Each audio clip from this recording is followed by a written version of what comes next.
কালবৈশাখীর তাণ্ডবে তছনছ বাংলা। শনিবার পর্যন্ত রাজ্যে ঝড় বৃষ্টির সতর্কতা। বিক্ষিপ্তভাবে কিছু এলাকায় ফসলের ক্ষতি হওয়ারও আশঙ্কা রয়েছে। এ প্রসঙ্গে আবহাওয়া দপ্তরের আধিকারিকদের সঙ্গে আলোচনা করেছেন রাজ্যপাল সিভি আনন্দ বোস। হলুদ ও কমলা সতর্কতাও জারি হয়েছে রাজ্যে, তা নিয়ে কথা বলেছেন রাজ্যপাল। আবহাওয়া দপ্তর সূত্রে জানা গিয়েছে, আবহাওয়ার তাণ্ডবে ঝড়ো হাওয়ায় ক্ষতিগ্রস্ত হতে পারে কাঁচা বাড়ি। এদিন এমনি সতর্কতা জারি করেছে আলিপুর আবহাওয়া দপ্তর। 19-23 মার্চ উত্তরবঙ্গ ও দক্ষিণবঙ্গে ঝড় বৃষ্টির পূর্বাভাস রয়েছে। ভারী বৃষ্টিপাতের পূর্বাভাস রয়েছে। উত্তরবঙ্গে 19 মার্চ, 23 মার্চ এবং দক্ষিণবঙ্গে 19 এবং 21 মার্চ তোলপাড় হবে আবহাওয়া। দক্ষিণবঙ্গে আগামী 24 ঘন্টায় কালবৈশাখীর পরিস্থিতি তৈরি হওয়ার সম্ভাবনা রয়েছে।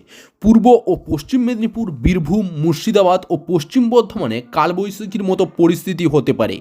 আলিপুর আবহাওয়া দপ্তরের অধিকর্তা গণেশচন্দ্র দাস বলেন, ঘন্টায় 60 কিলোমিটার গতিবেগে দমকা ঝোড়ো হাওয়ার সঙ্গে বজ্র বিদ্যুৎ সহ হালকা থেকে মাঝারি বৃষ্টিরও পূর্বাভাস রয়েছে।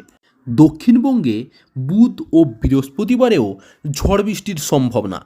ঘন্টায় 30 থেকে 50 কিলোমিটার গতিবেগে দমকা ঝড়ো হাওয়ার সঙ্গে বজ্র বিদ্যুৎ সহ হালকা মাঝারি বৃষ্টি হতে পারে। শুক্রবার 22 মার্চ থেকে বৃষ্টির পরিমাণ অনেকটাই কমে যাবে দক্ষিণবঙ্গে। এছাড়াও আজ মঙ্গলবার থেকে বৃষ্টি শুরু হয়েছে উত্তরবঙ্গে, তবে বৃষ্টি ক্রমশ বাড়বে আগামীকাল থেকে, সঙ্গে হালকা ঝড়ো হাওয়াও। শনিবার বৃষ্টি বাড়বে উত্তরবঙ্গে। আলিপুরদুয়ার, কোচবিহার ও জলপাইগুড়িতে ভারী বৃষ্টিরও সতর্কতা রয়েছে।